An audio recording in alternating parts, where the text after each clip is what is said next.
everybody, and welcome to Twist Gaming. We are here, well, live, but recording at Gen Con 2017 in Indianapolis, Indiana, and I am here with Andy Looney of Looney Labs. Last time we were with Andy, he chastised me for my poor rolling and gave me the best piece of advice ever, which was just roll better. Just roll better. There I mean, it's why would you roll a 1 when you could roll a 20? I mean, it's... I'm trying so hard. Well, it's practice. You just need to practice more. That makes sense. Andy, you have a new game out today. I do. Today is the day we are releasing Nanofictionary, the card game of telling tiny stories, which has been around in our line for years, but basically we published the first edition in 2002. Okay. And then over the years I've been reinventing it and tinkering it and changing it around, and it's been out of print for many years. And now it's the last of our games to fly up into the new 2-part box with the, it doesn't have these pieces of paper on here. Why are these in here? Get these out of here. It has, now it has 4 different colored cards, and so it's very colorful and exciting, and you're telling these tiny stories. Yeah. And so it's a storytelling game. Okay. With zany characters and plots, and yeah, it's very exciting to have it back. So are you putting together pieces of a story using your cards? Yeah, exactly. This is awkward holding a microphone. I don't know how to deal with that. But you have basically you have characters that are these zany characters. Okay. And then in order to have a story, you have to have 4 separate things. You have to have a character, you have to have a setting, you have to have conflict of some sort, right, and then you have to have a resolution, an ending. Right. And so with those building blocks, you have characters, you have problems that are the conflict, you have settings that are where the story is taking place, and then you have endings that are the yellow cards.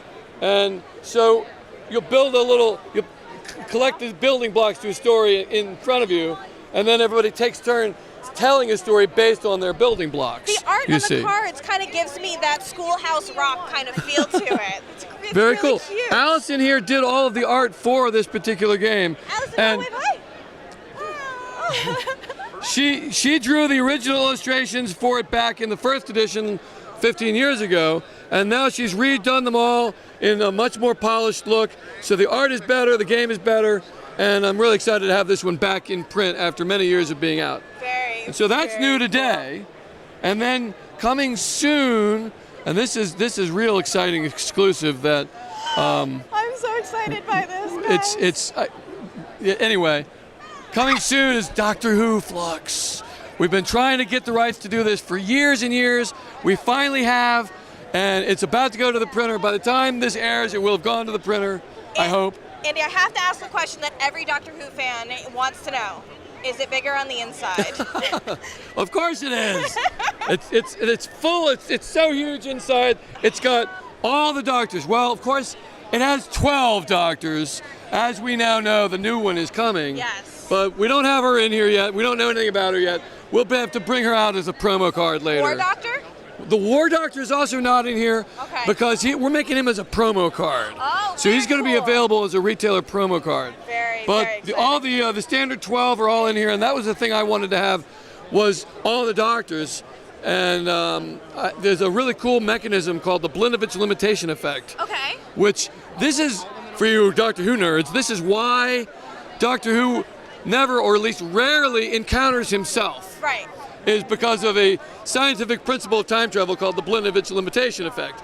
And so when that rule is in play, you can only have the highest numbered doctor is the only one that exists, if you will. The most recent one. Right. Okay. So all the other ones have to be discarded. Ooh. Yeah, but if the Blinovitch limitation effect is not in play, then you can have them all at once, and so it's a big party of doctors. Oh, that's And you got Daleks and Weeping Angels and lots of companions. I saw everybody's in there. Spine of the book, you have K9.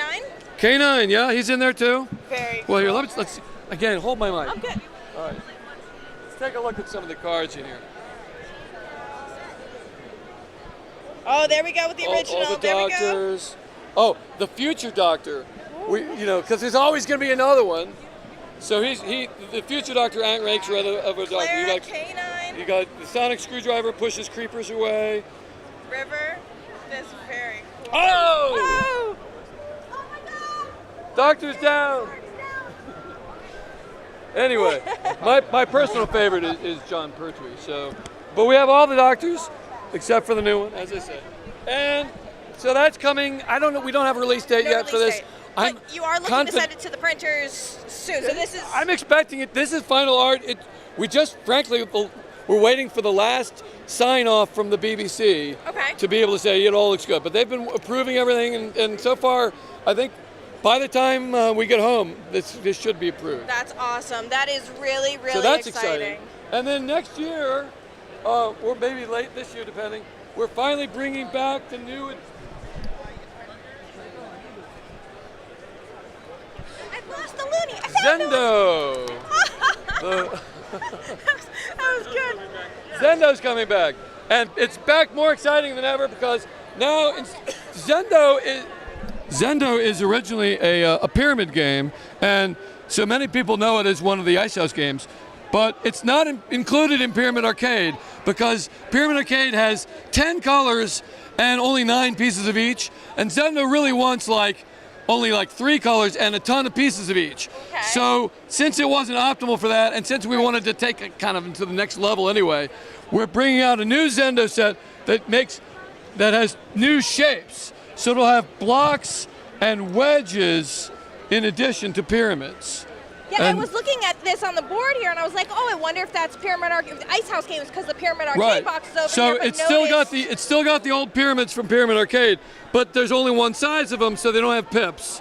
And then it's joined by 2 other shapes, the block and the wedge, which is kind of like halfway between a pyramid and a block. So these new shapes add a lot of interest because there's all kinds of new things you can build with them. And if you've been playing Zendo for years with the pyramids, it's like, hey, exciting new shapes, so that's fun. Yeah. Plus, it's got rule cards in there that I've really put a lot of thought into as well. So I'm super excited about Zendo and everything else we're doing. And there's an overview. I like it. I like it a lot. Andy, you've got a ton of games, I know. Here. Matt or Josh, are you able to pan over just to check out all the games they have? By the way, how you doing? Good to see you again. I'm kind of doing an interview at the moment. Awesome, Andy. Well, thank you very much for your time. Thank you so much. Truly appreciate and it. I want to do some more of the online gaming with you. That was fun. Let's set up another session. So sounds good to me. Great. Thanks for watching.